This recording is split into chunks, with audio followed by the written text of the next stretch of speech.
When we saw the first reports to talk about, well, COVID is disproportionately impacting the Black community or the Latino community, both in terms of new cases as well as fatalities. When we look at the number of cases, we also have to think about the economic realities and impacts of this. I think some in the health world kind of wrote off the impact of COVID. Say, well, it's because these folks have underlying conditions, and if they were healthier, they probably wouldn't die. Well, wait, stop.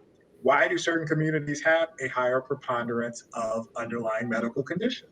We had a lot of first line businesses still open, grocery stores, restaurants, those kinds of things to keep life moving forward. A lot of the workers in those places are of color. And they've not had the luxury of being able to telework. Go to the doctor. Well, I have to take multiple buses or multiple trains in terms of public transit. And you're telling me I need to eat healthier. Well, I don't have any grocery stores in my neighborhood.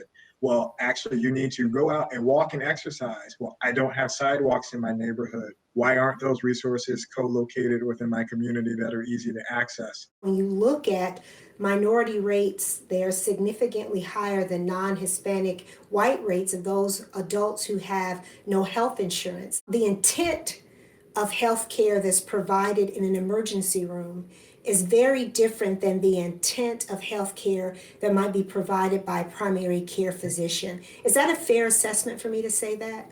The role in an emergency room is to treat the immediate problem, is to triage, stabilize, and get the person, address that particular issue.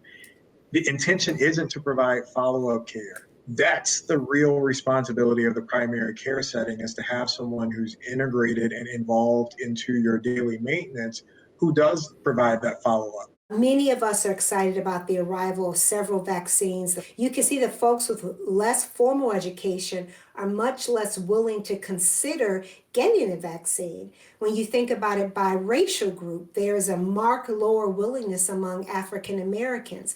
How we traditionally roll this out in one community may not fit and make sense in others, as opposed to leading with the, well, what's wrong? Why wouldn't you? But Yes. actually taking a step back and listening to what they say to inform how we take our next steps. And we don't do enough of that across the board.